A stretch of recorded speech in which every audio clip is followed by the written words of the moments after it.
Well, hello everybody, and welcome to Ask Dave Fennoy Anything. You got a question on voiceover? Let's talk about it. Fred's not going to be with us. He's got some other business he needs to take care of, but we can get through this together, can't we? Couple things. I want to start with something about auditioning. What's the best way to approach any piece of copy? What are the things that may be holding you back from booking the things that you're trying to book? Well, first of all, you got to understand it's a numbers game in many ways. No matter how good you are, no matter how wonderful your read may be, you may have nailed it, but somebody else was their choice because their voice print was a little different. Maybe they felt like it spoke to the audience they're trying to reach a little more. You can't always feel like you didn't do a good job just because you didn't get booked on that job. Because believe me, you will audition for many, many, many more pieces of copy than you are ever going to book. But let's talk about some things that will help you book those pieces of copy. First of all, take your time. A lot of times we're kind of rushed to do things. Hey, can you get this in half an hour? Still, take the time you need to really find out what this piece of copy is all about. Read it over to yourself 3 times in your head. Then read it 3 times just mouthing the words. And by the time you actually start to perform, the copy will be slightly memorized. It won't be really memorized, but the words will only be there to remind you of what you're saying. Also, while you're going through that reading of the copy, ask yourselves those questions. Well, who am I in this thing? Who am I talking to? Because you want to talk to one person most of the time. And believe me, I know this is voiceover 101. But all too often we forget, especially when we have developed a certain personal style and we know, okay, well, this is falling into that category. I'll just jump in. We get lazy sometimes. If it's a piece of copy that has other characters in it, make sure you read those lines. What's the old actor thing? Okay, bullshit, bullshit, bullshit, my line. Bullshit, bullshit, bullshit, my line. Well, that so-called bullshit is very important. Can you imagine having a conversation with somebody, but you're not paying attention? Oh, yeah, you're a married guy, so yeah, you imagine that all the time. Anyway, just kidding. Make sure you understand who's talking to you in copy, or even if you're not in a conversation with someone. Perhaps you're the announcer and husband and wife or friends are talking in the commercial and you're inserting here or there. You still need to know what they're saying. Make sure you understand the full copy, not just your lines. Sometimes we do that because we're lazy. If you have some time, once you do start recording, get that take that you like, then walk away for a little while. Come back and listen again. And the question you want to ask yourself is, wow, do I sound good? No. The question is, do I believe me? Am I serving this copy? Does this make sense? Am I being a real person talking to real people? Or have I just tried to sound like I have a wonderful voice and sell this copy? Well, I guarantee, as a society now, we don't listen to that guy. Oftentimes you'll hear, well, he's got a radio voice. It's not the radio voice that's a problem. It's not the deep, rich, beautiful voice that's a problem. It's how that person approaches copy. If you're listening to yourself, wow, how do I sound? That's the wrong question. Do I believe me? Am I serving the copy? Am I talking to that one person that I'm supposed to be talking to? And I know you've heard that before, but repetition is how we learn. So there we go. Well, let's see. We'll start over here with go to webinar, see who has a question. Howdy, Sensei. Thank you. Hi, Dave. I would never consider trying to produce my own commercial demo, but what you say to a DI narration demo? Probably a narration demo is fraught with less problems than trying to do a commercial or animation or video game demo. But I would still want to bounce what I'm doing off of some people, especially people who do narration. Do your research. It's 90% of the time, it's a huge mistake to do your own demo of any kind. But with the caveat that you're not going to listen to me anyway, and somebody's going to be doing their own demo, do your research.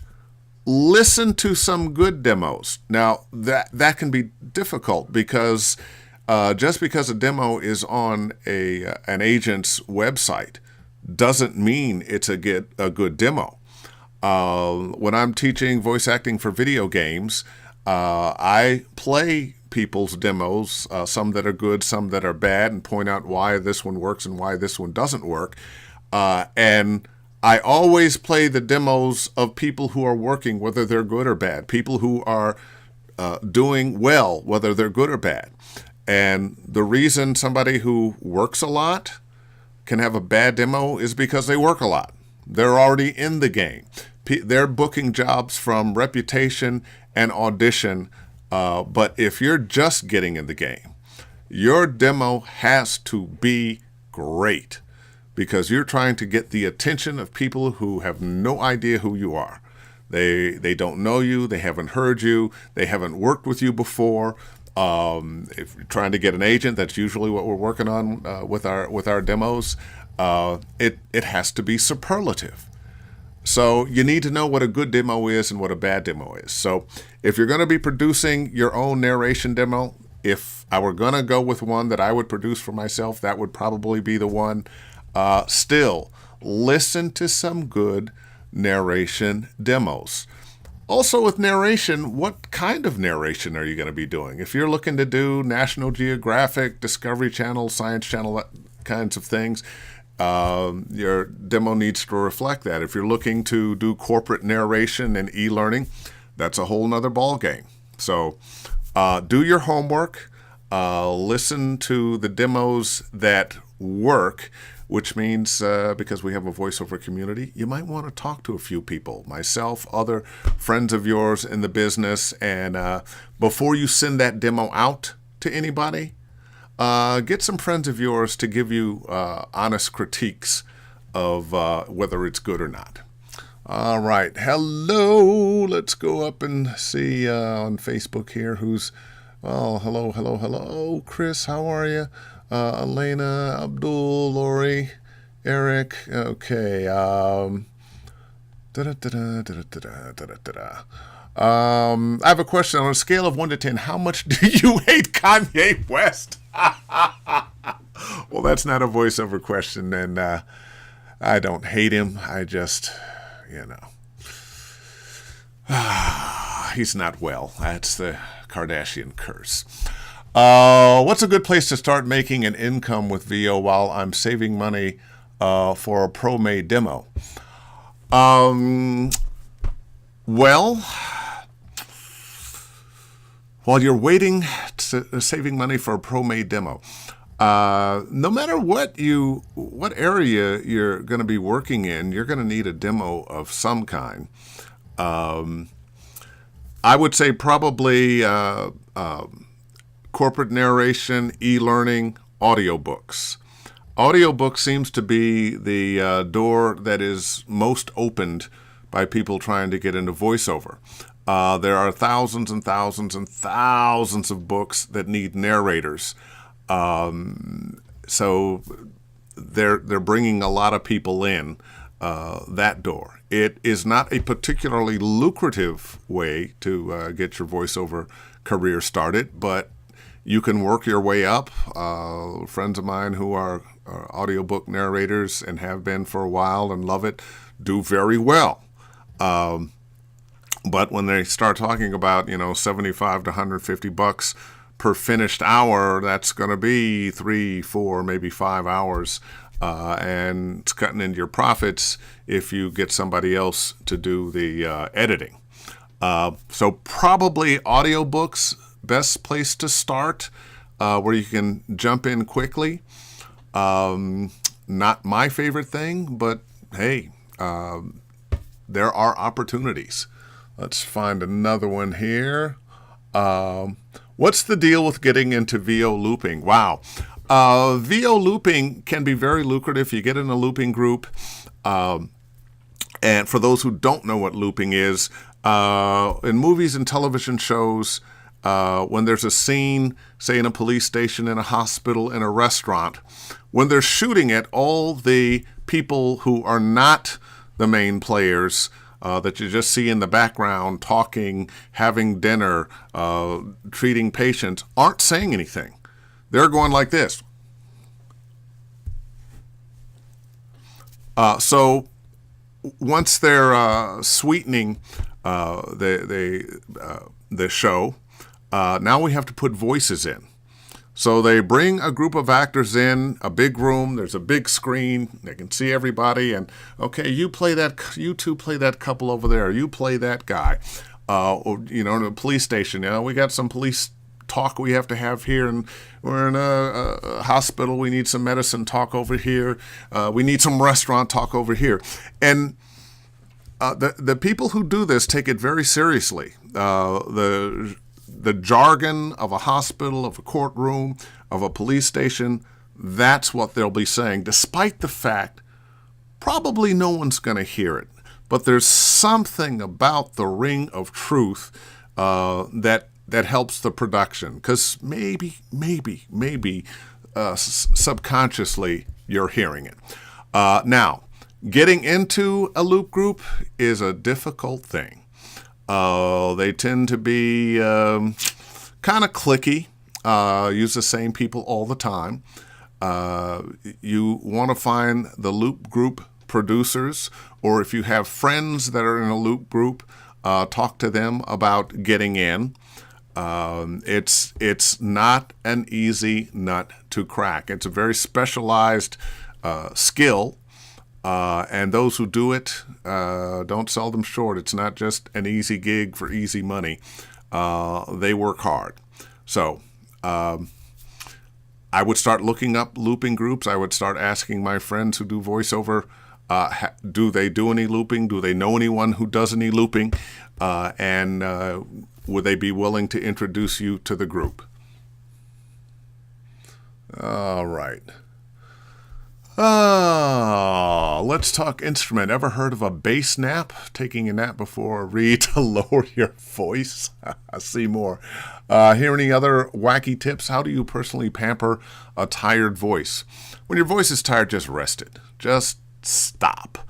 I find that, hot tea, honey, lemon help, but the best thing is to rest your voice. And a bass nap. Well, the reason for that is most people, when you wake up in the morning, your voice is at its deepest. And as you go on through the day, your voice gets to whatever its natural range is. So I've never heard of a bass nap. Because usually if I have an early gig, I'm like, oh man, I need to get up an hour earlier so I can get out of that deep bassy range and into my this normal very high voice that I have. Yeah, right. But okay, bass nap. Yeah, now I've learned something new. And let's flip over here to. Do you have any experience using Marantz head microphones? I found a package for $80 that includes mic, boom arm, desk clamp, mounting ring, and Samson headphone that I'm thinking about buying. I know nothing about Marantz headphone or Marantz microphones. When you say Marantz to me, I think of hi-fi equipment from the 80s or 90s. For $80, if it sounds too good to be true, it probably is. I would steer away from the Marantz microphones and go for something that If you're going to go inexpensive, go with something that, even though it's inexpensive, is proven. The Rode microphones, the MXL microphones. There are a few other brands that are in the $150 to $400 range that are decent microphones for the money. I would not go with this thing that nobody else is using. And speaking of that, let's talk about microphones and equipment for just a minute. Don't try to reinvent the wheel. There are enough people using certain brands of microphones that you don't have to, well, I'm going to experiment with something over here and save myself some money. Chances are you're going to spend that money. It's not going to work for you the way you want it, and you're going to have to come back and buy the microphone that a lot of other people are using anyway.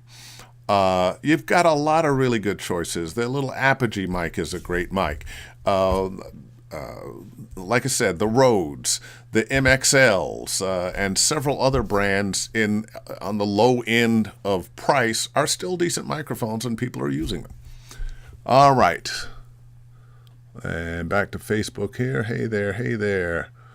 Da-da-da-da, da-da-da-da. Hello from Vegas. What's up, Brent? I can't wait to have you back here. Oh, that's right. I'm going to be teaching in Vegas a little later on this year. By the way, Seattle, if you're in Seattle, I'm coming the first weekend in June. Dallas, I'll be there the second weekend in June. Here's my question. What are the specific archetypal voices that you think are necessary on any character video game demo? Also, any additional pro tips specifically on video game demo? We've had a few conversations about this. As a matter of fact, I had a conversation about this with a student today. Brent, you're a guy, so you'd want to have probably a soldier on there for sure. But after that, maybe an AI, definitely. It used to be there was a list. You could have warrior, sword and sorcery kind of guy. You might have a mad scientist. You might have a mystic of some kind. Nowadays, it could be anything. Policemen, lawyers, dads, anything you might find in any movie could be a character in a video game, because video games, the kinds of genres that are being covered now are just as numerous as the genres in movies. You could be the comedic rom-com player. It could be anything. Now, one of the things I will say, once you have chosen some characters, and yes, once again, I would put a soldier on there. I would put an AI on there. I would put some of the stereotypical tough guys and bad guys and scared guys and robots and AIs and so forth on there. But I would find some things that a little more dramatic, a little more the lawyer, the dad, the doctor. And I would put on at least one piece that was very monologue-like, that covered, 10 to 20 seconds of your demo that shows off your acting skills. I still believe in production underneath, but that would be the one place where the production would be very, very subtle. And the people who do the hiring and the people who do the choosing to represent you can go, wow, he really can act. So I hope that helps. Let's see. Let me go back over here. Thomas, is there a particular company person that is better at specific types of demos than others? Very good question. And yes, there are. There are people who are very good at producing, say, commercial demos that you might not want to have do your video game demo. If you're talking to people about doing their demos, ask them what they've done and what has been, and get a list of some of the people that they've done demos for, So you can talk to them and say, well, what was the process like? Did you like it? Has the demo worked for you? I remember years ago, I was in a play and I was working with a really fine actor. He was an older gentleman, and he had one of those voices. Hello, how are you? And he was interested in voiceover, and I sent him to a place that does casting and gives classes and made demos. And they made him a demo, and he brought it back a few months later, or a few weeks later, whenever it was, and it was awful. They did not get him, or they didn't want to get him, or they didn't take the time to get him. This guy was a guy that I thought could have had a wonderful career, but the demo was just awful. I felt like they just took his money, gave him some copy without thinking about it, and pasted something together that really did not sell the qualities that he had as a voice actor. So I'm hesitant sometimes to recommend people. There are some really good people in town. I would answer that privately of who. But whoever you're going to talk to, find out whose demos they've done. Get that list, get a contact information, contact those people, and find out, are they satisfied with their demos? Was the experience good for them? Did it get them an agent? Did it get them noticed? Did it get them work? Okay. As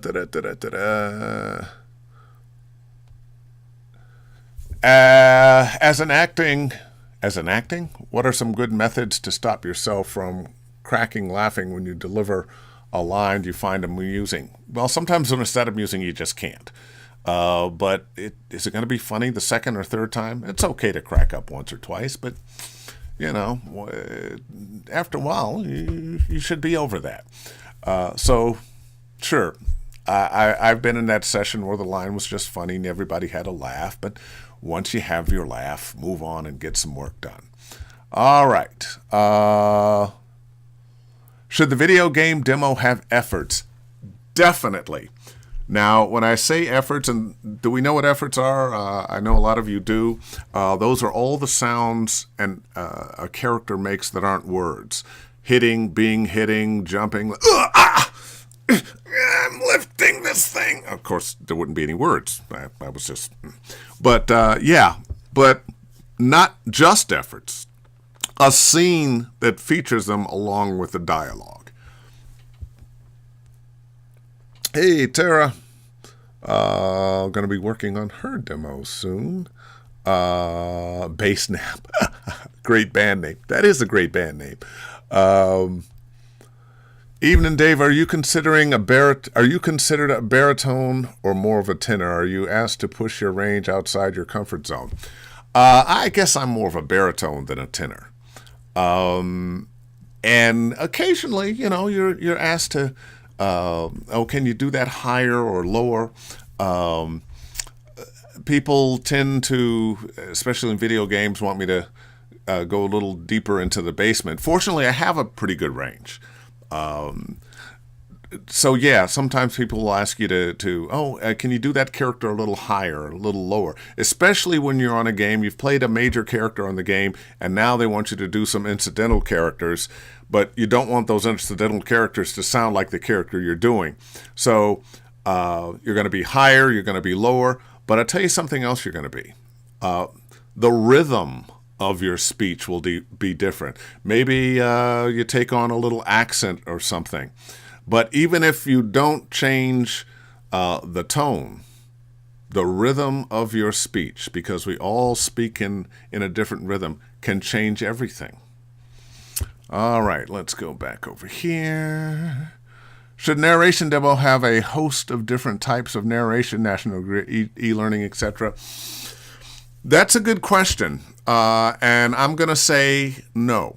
I'm going to say that for e-learning, you want e-learning.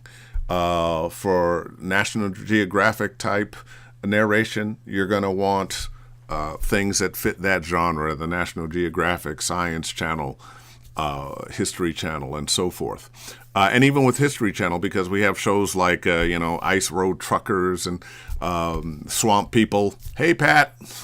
Pat Duke, my buddy, who does narrator on Swamp People. Great guy.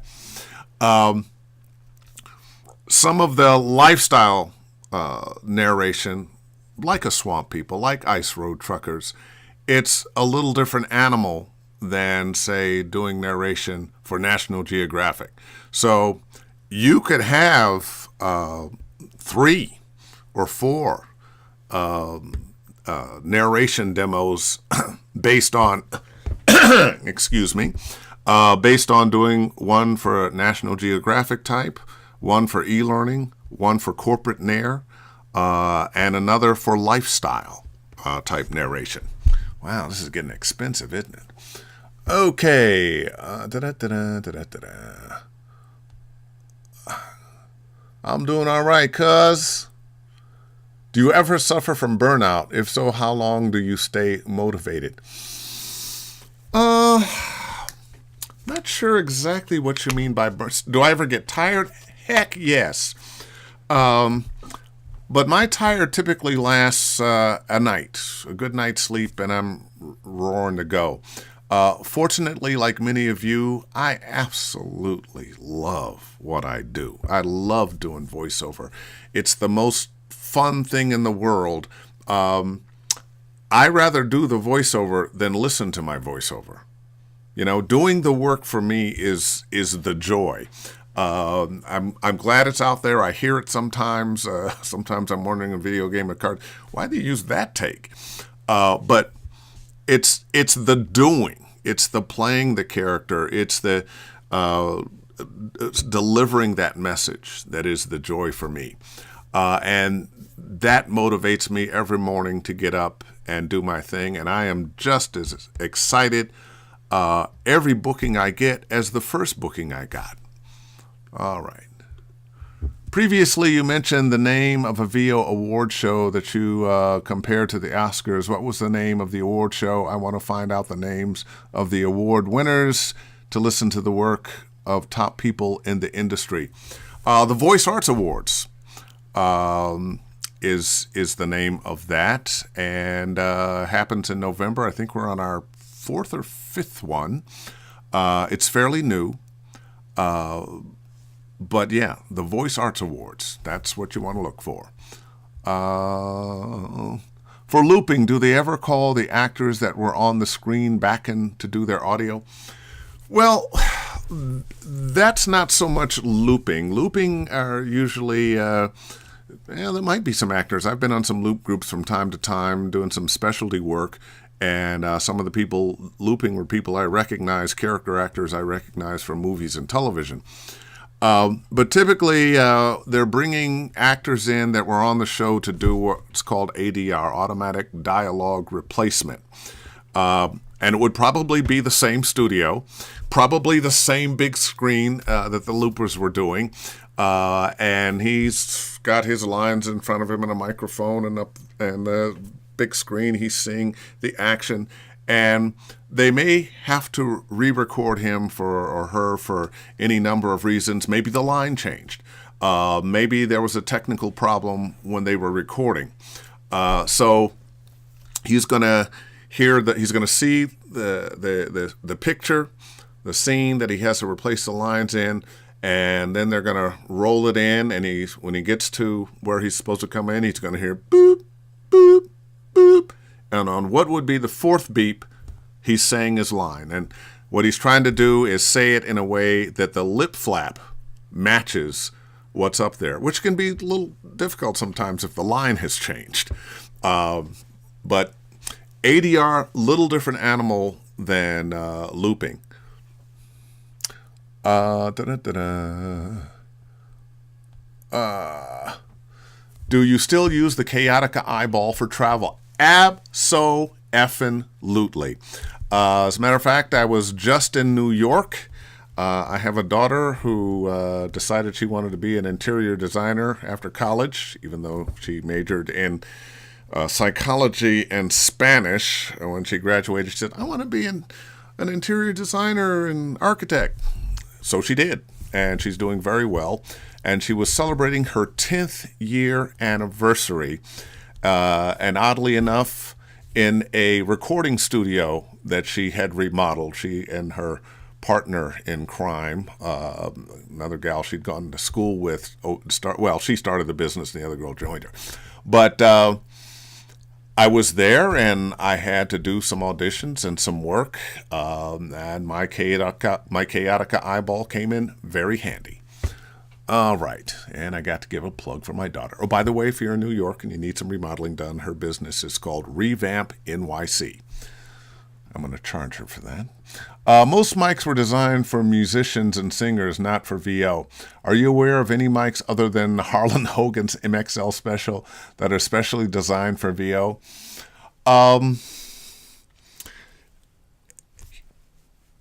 Harlan Hogan's MXL isn't so much designed for VO as his name was slapped on it. I guarantee if you recorded piano or guitar or something, it would be just fine. It was more of a marketing thing than, oh, this is specially designed for VO. I know that's how they sell it, but... and yes, you're right. Most microphones were designed not necessarily for voice actors in mind, but for recording sound accurately and stressing particular areas of a tonal range. So you have some microphones that are better for drums, some better for strings, some better for horns, some better for singers or certain kinds of singers. But the mics that are best for voiceover, like a U87, like a TLM 103, we do have one that was designed, the 416 was designed for voice on movie sets and television sets. But a microphone that picks up the range of the human voice without too much coloration is going to be a great mic. And I guarantee that mic can be used on pianos and other things. So no, none of them were designed specifically for voiceover. You might say some of the radio mics were. Those tend to be dynamic. They have some condenser, but those often color the voice a little more than, say, the Neumanns or the Good Blue microphones or the AKGs.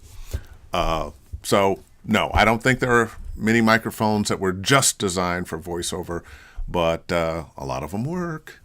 All right. Oh, Do you get paid extra for playing multiple characters in a video game? Sadly, no. The contracts on games and animation usually read you can play one major character and a couple of minor characters, all for the same money. Do you ever not recognize your own work? I don't think I've ever not recognized my own work. I've been surprised sometimes when they have pitched it way down or added some kind of synthesizer or something to it. It's not recognizing it. Or maybe it's like, I can't even recognize myself. No, just sometimes a little surprise that, oh, they did that? Okay, well, all right. And check cleared, so it's okay. Let's go over here. Regarding that info on Marantz and alternatives, thank you. Oh, you're welcome. Save your money. Recommendation for characters to include on an animation demo versus video game demo. Once again, the spectrum of kinds of characters are so broad now. Have you watched any of the cartoons that are out there these days? It could be anything. What I would say is with animation, it leans more comedic. With video games, it leans more dramatic. Does that mean there's no drama in some cartoons or no comedy in video games? No. It's the tendencies. There's comedy in some video games. Tends to be more like the comedy in, say, a comedic buddy movie, as opposed to the wacky comedy that you might find in a cartoon. So That would be the thing I would say. More comedy, animation, more drama, video games. Let's see. Backing up here. Hey, Pam, Bradley. Oh, yeah, somebody else. Love me the eyeball. What's your ultimate goal in your VO career, Dave? I'm having my ultimate goal. I get to work every day. I get to teach people the things that I've learned over almost 30 years doing this. I just want to keep doing what I'm doing. Now, do I have, I don't know about ultimate goals, but I have other goals. Being able to play the part of Lee Everett in the Walking Dead game was just fabulous. And to be able to create a character, a new character that has become an iconic character. Very few of us get that kind of opportunity. I got it. I would like to have that again. People often ask me, what character would you like to play? Well, any, but to be able to play a character that's never been played before, something that becomes iconic, something that people fall in love with, doesn't get much better than that. Hey Dave, my go-to for helping to quickly reduce mouth noise is dehydrated green apple chips. What's yours if you have one? The apples do work. I often don't have the apples with me, so I like this little thing. Maybe you've heard of it. Water. That will help tremendously cut down on mouth noise. I may have a little mouth noise today because I had my second visit to the dentist for deep cleaning. They did the other half of my mouth a week or so ago, and this side today. So 2 hours ago, I would have been talking to you like this. But I think I'm all better now, although I'll be chewing very softly. Let's see. Could you explain the purpose of the chaotic eyeball? Sure, and I left mine upstairs. You know what? Hold on one second. I think I have another one.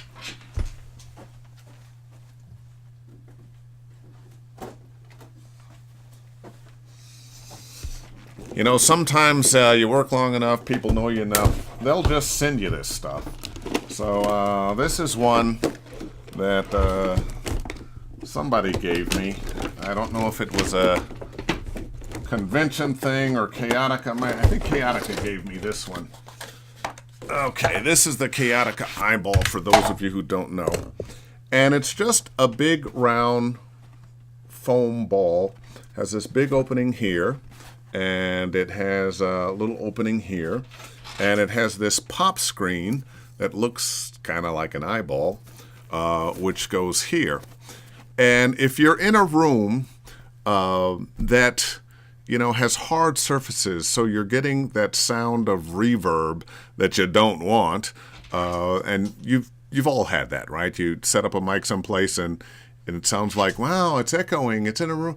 Well, that's because you don't have treated walls. Well, this treats the walls for you, treats the room. Your microphone goes in here, and it's sticking up right here, right where my fingers are. And oh, there you go. This goes on top, and now the sound cannot bounce in here. So you get a nice, flat, clean sound, and it works very, very well. There's a little volume adjustment that you have to do, and what I found, I used to think I was going to have to work the thing like this, but, if you're just regular old distance, it does just great. So that's the Chaotica eyeball, and so if you're traveling and you want to work, this will work. Or if you're just setting up your studio and you don't have the money for a booth, you can't treat your room, maybe this would be a way to go. I don't know that I'd want to use this all the time, but it definitely works when I'm traveling. Okay. Hey, Dave, what's your schedule for the next few days or next week? I need another coaching session. Thanks. Uh, Go to the website, davefennoy.com, go to StudyVO and book yourself. Because I'm a working actor, a lot of times a student will book themselves and I have to move it around because things come in at the last minute, or, you booked a week before and now I've got something else going on. But just book yourself, whatever the time it is. If I'm not working, great, we'll do it. If I am, we'll arrange for when we'll do it. I'm pretty sure I know the answer to this, but will using a can of compressed air to clean your microphone of dust damage the microphone? Is dust an issue in a microphone performance? A microphone can get dirty. And yeah, if you leave your microphone out all the time, sooner or later, it's going to get some dust on it, just like a bookshelf or anything that's sitting around is going to get dust on it. My suggestion is to cover your microphone. If you've got a soft towel or something, cover your microphone when you're not using it. And if you're not going to be using it for a long time, certainly don't leave it just sitting on a shelf. Put it back in the box and put it away. And that's a fairly a fair amount of pressure with those. Maybe you might want to use it, but back it off a little bit. I've never done that. I've never used them. I just hang a towel over my microphone when I'm not using it, so the dust can't get to it. But that's an idea. But those things spray pretty hard, so once again, I'd back it up before I'd use it. It also gets kind of cold sometimes, so be careful. Okay. Hello. Herb, what's up, man? The puppy just video bombed you. Oh, yeah. Clementine. Clementine, named after Clementine in the Walking Dead game. Kristen, were you as emotional as I was during Vol'jin's death? Usually I don't talk about my work, but it's kind of happened today. Yeah, I was. I'd been playing that character for about 10 years, and then they killed him. Anyway. Dave, do you pursue a wide range of projects simultaneously? Not sure I understand completely what you're saying, but I am a voice actor. I do video games, I do cartoons, I do commercials, I do narration, I do TV promos.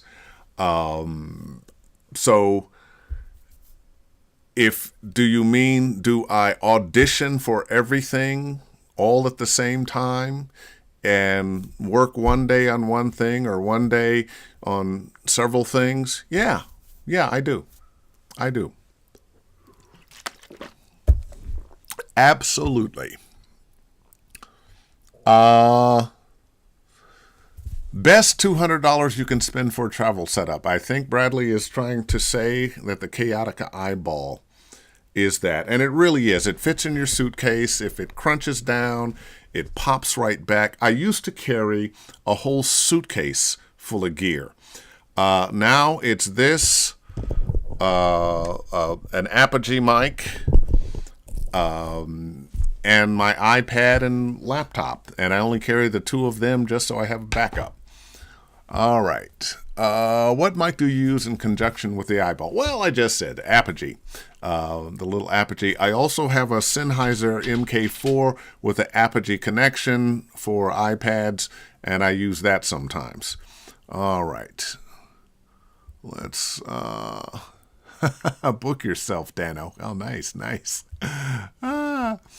For my travel gear, I've been using an Audio-Technica 875R shotgun with an ironing board bedding fort. The mic has a pop filter, but I hear there's going to be a front address Chaotica solution soon. What have you heard? I have not heard that there will be a shotgun Chaotica solution. I have heard that they're going to make a bigger bowl for bigger mics, but not necessarily for shotgun mics. I would love to see that happen as well, but I don't think it's going to. Ironing board bedding. Oh yeah, okay, I got it. Yeah, you do the pillow fort deal in your hotel room, and that works too.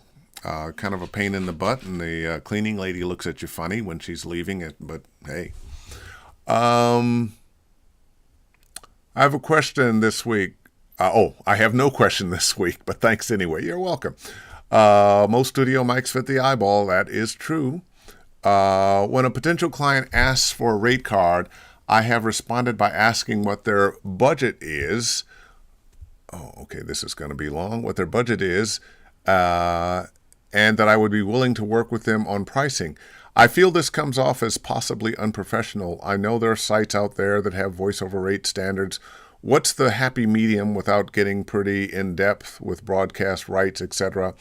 Not sure how to proceed with a rate card.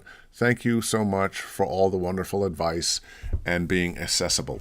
You know, my rate card is based on union scale. But there, and I think actually most of them are, but there are a number of voiceover groups that have put together a rate card specifically for the kinds of work that is non-union, the e-learning, corporate narration, and that's the way that I would go. And I think you're not completely wrong when you ask what their budget is. You should have a rate card on your website. I don't have a I don't have a rate card on my website because I'm represented by agents who take care of that. Were I more of an independent worker, finding more of my own work, I would definitely put a rate card up so people could go, that's what he charges for that. You might want to have a note on it. This is my rate card, but I'll work with your budget. And you also need to educate the person who is hiring you. Sometimes they just don't know. They think, I'm paying $300 for this, and I can use it in perpetuity and forever, and but no. What you're paying for is the session fee. Now, usage is something completely different. How long do you plan to use this? If you're going to use it for a year, well, it's going to be this much. If it's going to be 5 years, it's going to be this much. How many times are you going to come back and want to, change things? How many sessions like that are you willing to give up? And it's best, Clementine, dogs. It's best to let them know up front. Well, listen, okay, I'm doing this narration for you. It costs X amount of dollars, and that includes X number of pickup sessions that cover X number of lines. Because I guarantee you they will come back and you'll be doing the whole thing over because they did a whole rewrite and they want to call it a pickup session. So better to let them know in front so it doesn't hurt behind, as my mother used to say about telling the truth so I wouldn't get spanked, which says a lot about me as a kid. Cleaning a mic. If it's a condenser, take it to a mic repair place. Yeah, you might damage the capsule with compressed air. Yeah, I agree, Tim. I understand. That's why I say if you're going to do it, way over here. Now, one of the reasons that I said, well, yeah, maybe that's a good idea. Microphones are designed to take a certain amount of air pressure. When you are shouting into a microphone, that's air pressure hitting that microphone. When you're popping those peas, that's air pressure. And microphones, the better the microphone, the more air pressure it can take. Still, it is a delicate instrument. You don't want to drop your microphone. You don't want to, spit into it. That's one of the reasons we have screens. So once again, I'd be a little hesitant about using that. If you were going to bring it way back so that by the time that air pressure hits it, it's not too hard. And best thing to do, put a towel over your mic every night. When you're not using it, put a towel over it. Don't let the dust get to it. Okay. Apergy Mic 96, right? Yeah, but they've got a new one too, pretty much the same.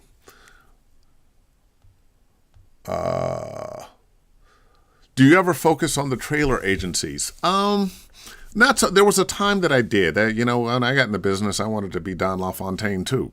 And I have done some trailers. I still do some trailers, but I've never been the trailer guy. So I learned a long time ago that my career was going to be doing some of this and some of that. And I can't complain. Sometimes we have an idea about who it is we are and what it is we want to do. And don't be too disappointed if they're hiring you to do something else, but they're hiring you. The industry, in many ways, decides what it is that you're going to be doing, what they want from you. Okay. You can actually create your own opening in the Chaotica for 416. You probably can. I'm not gonna. Okay. You want to give his input for a K9? Oh, yeah. No, she saw something outside she wants to get to, and, I'm down here by myself, and she said, I'll keep you company, and then, oh, no, there's something out there that should be fun. You know what? If there aren't any more questions, I will wrap this baby up for another Wednesday. It's 6:15. Once again, thank you. Let me scroll one more time. Oh, one more over here. What's the most expensive microphone you own or have used? Do you find that there's a big performance difference, i.e. Ferrari versus Hyundai? Well, I just bought a Manley Reference, which is a fairly expensive microphone, about the same price as a U87. And I like it. And yeah, they're better microphones. But the difference sometimes, let me put it this way. We're in a society now where we're very forgiving of imperfect visuals and sound. More of imperfect visuals than sound. You ever notice if you go to a movie and, it's a little off visually, it can be okay if the sound's okay. But if the sound's okay, it sucks. You're not going to want it. But the better microphones are going to last longer. They're going to sound good longer. They're going to be able to take more sound pressure. They're going to handle a wider range of frequency better than the cheaper microphones. And that's just it. So whatever it is you're using now, aspire to something better. If you've got a TLM 103, you're killing it. You're doing great. Because I've worked a long time and over the years I have collected quite a few microphones. Some that I've used just a few times and then discovered, this is a great microphone, but not for this application. My U87, I use it very infrequently because it likes a bigger room. I have a U67 that I use infrequently because I don't think it's the best microphone for my voice. It's a great microphone, and I'm not trying to get rid of it or anything, but I don't use it very often. Let's see. Do we have another one here? What do you think of the NT1 Rode? Well, there are enough people out there using it that it's okay. It's a decent microphone. A lot of people are using them. It's interesting because I find, and I haven't done a complete survey, so this is kind of off the cuff, people who are doing the pay-to-play work,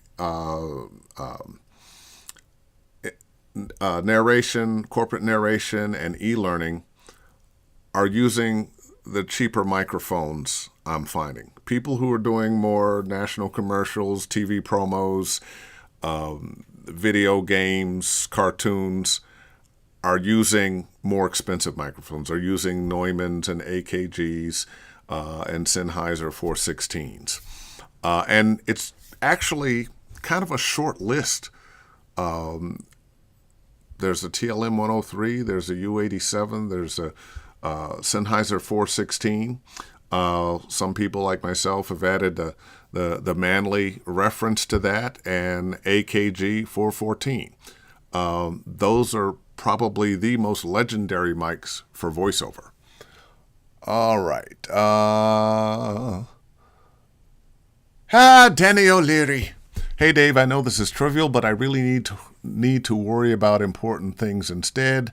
But the title voice talent that people often use sort of gets under my skin. Seems like voice actor is less arrogant sounding. Any thoughts? I call myself a voice actor. Now, if somebody said, "Oh, he's voice talent," I wouldn't worry about it one way or the other. Just as long as they're hiring me, that's okay. So I wouldn't be hung up on that. All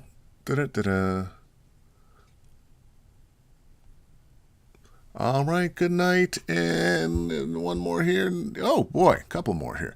Have you ever had a day where you don't have anything more to do than market yourself? Yeah, that happens. As usual, very informative. Thank you. What prompted you to get the Manley? I hate to say it, jealousy. I always wanted one. Don LaFontaine was a good friend of mine, and he had gotten a Manley. He had started using them in his last few years of life, and I just, wow, that microphone is just great. But I wouldn't bring myself to purchase one, and then a friend of mine I was on talking with, and there he had that Manley in his studio, and I couldn't let him be the only one with it. I had to have one too! So, it was jealousy. Plain and simple. I am but human. All right. That's enough. Another Wednesday. Thanks, everybody. I hope you enjoy this as much as I enjoy doing it with you. And I will see you next Wednesday when it's 6 p.m. here in Los Angeles for Ask Dave Fennoy Anything. All the best.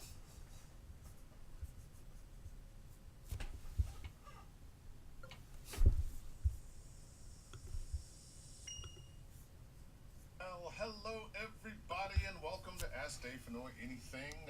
You got a question on voiceover?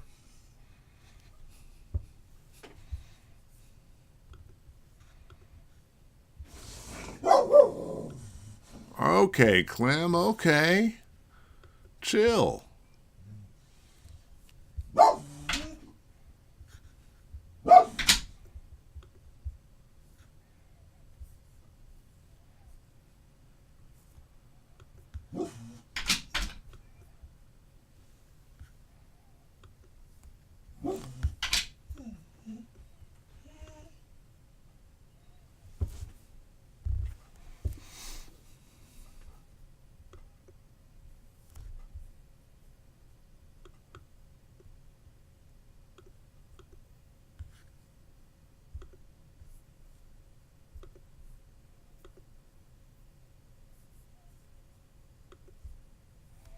Oh, you're just going to do that? You can't...